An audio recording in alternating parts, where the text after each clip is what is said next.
Hi folks, welcome back to the Horde.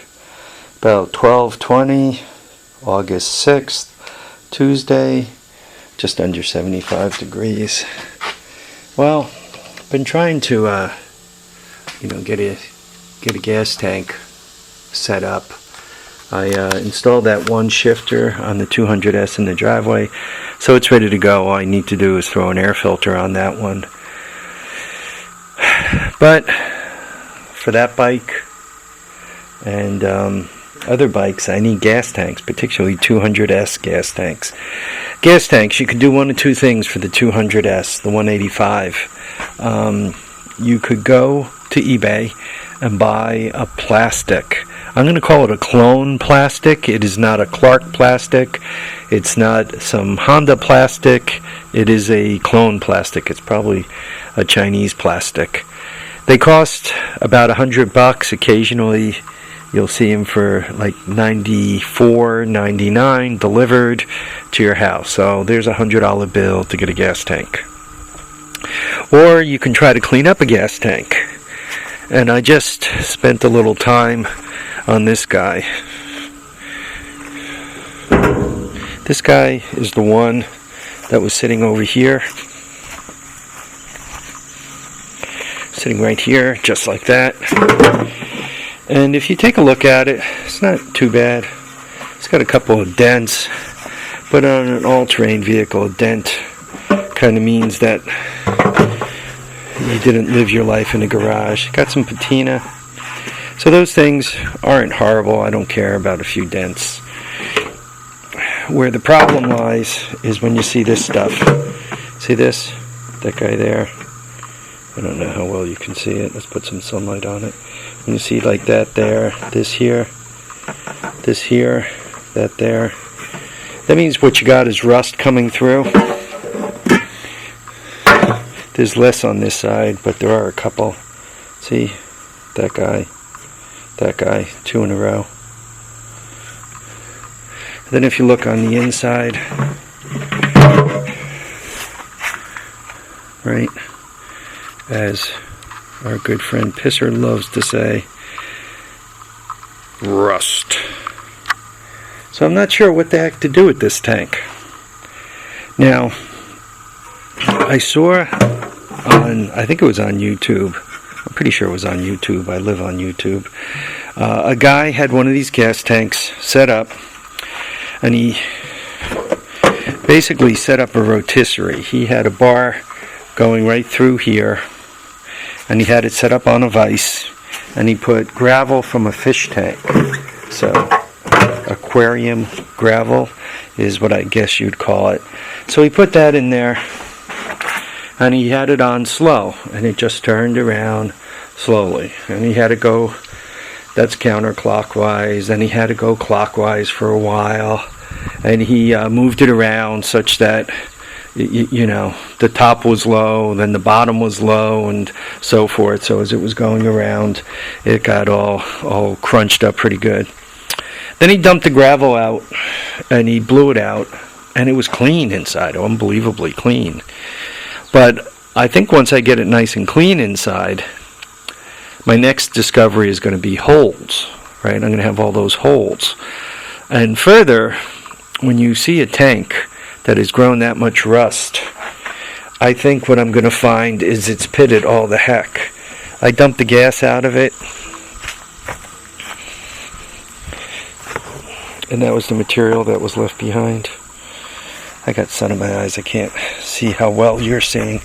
All I see is reflection on the screen. I don't know, could you guys see that?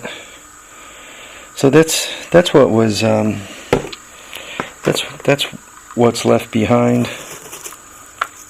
And you guys you hear it? So you don't take that much rust off the inside of a gas tank and leave it, happily intact. So I'm not quite sure what the heck to do. I'd rather, when you got a few bikes that need gas tanks and a few bikes that need kickstarters delivered to the house are like $20, $22 each. Gas tanks call it $100 bill, you know, you're beginning to throw freight around.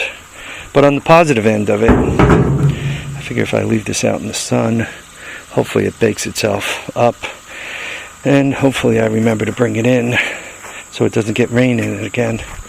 Anyway, so I'm debating which way to go. Do I say to heck with it and go with the plastic tank, or stay with the metals?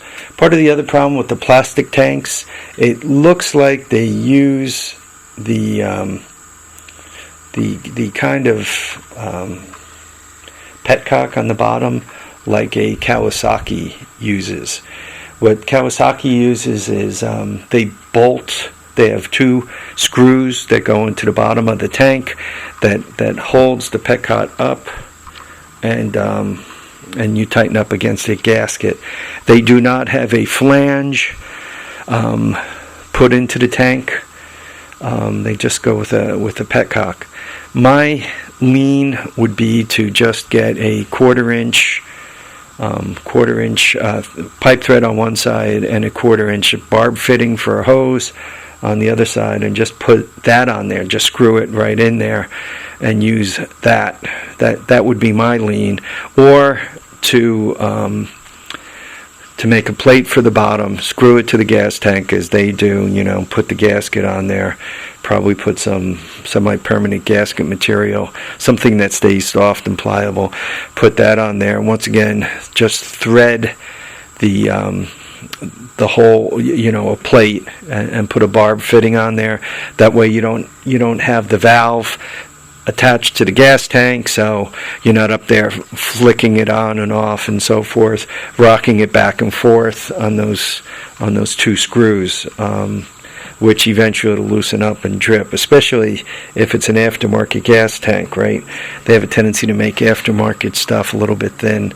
I have not laid my hands on an aftermarket gas tank. The 1 or 2 plastic tanks I have are actually Clark, C-L-A-R-K, which they're pretty good gas tanks. They're pretty thick. They look like they're fairly well made.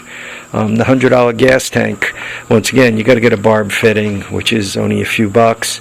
You got to make a plate, you know, cut it flat, grind it, drill it, tap it, get that the whole way you want it, and put it on there. Once again, none of this is really hard. It's just very time consuming, and you guys could see time has a tendency to go by quickly for me. I have a lot of projects cooking, and time isn't always something I have.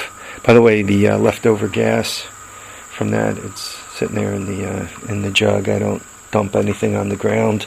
I have a well here. I don't want to be drinking gasoline and so forth.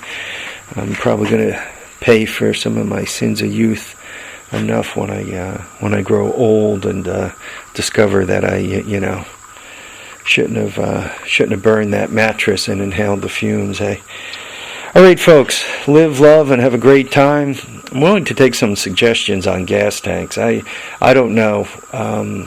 Even that one I just showed you on that 110, you know, it looks like they sealed the tank, looks like they did a pretty good job, but then when I ran my fingers across the gas cap, you could see I was taking some powder off of it. Well, that powder gets in the gasoline. I mean, you could put a filter. Hopefully it doesn't get through the filter. But, you know, I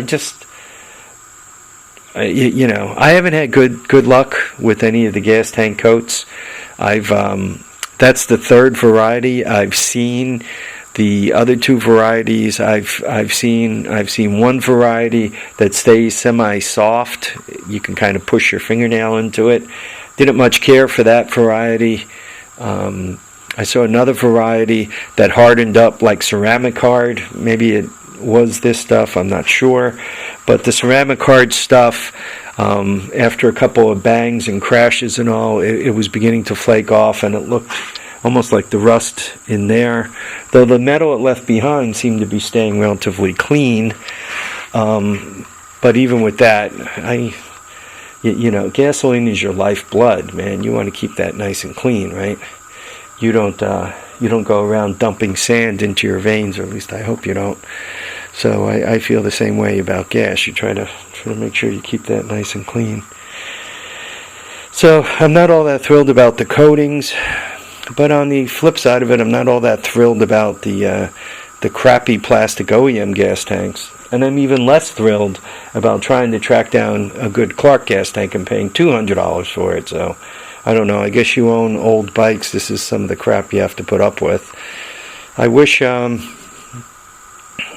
was some cheap OEM gas tank out there that you could kind of cut and form into shape. But I don't have the skills of Monster Garage or Orange County Choppers or any of those guys you see on TV to do that kind of stuff. And once again, you know, I'm developing a whole skill to make 2 or 3 gas tanks when I could just buy the things and be riding my bikes like I want to be. All right, folks, live, love, have a great time. We'll catch you on the next episode of The Horde. My 11-minute rant on gas tanks. Thanks for watching, folks. Oh, and thanks for commenting and subscribing too. Bye.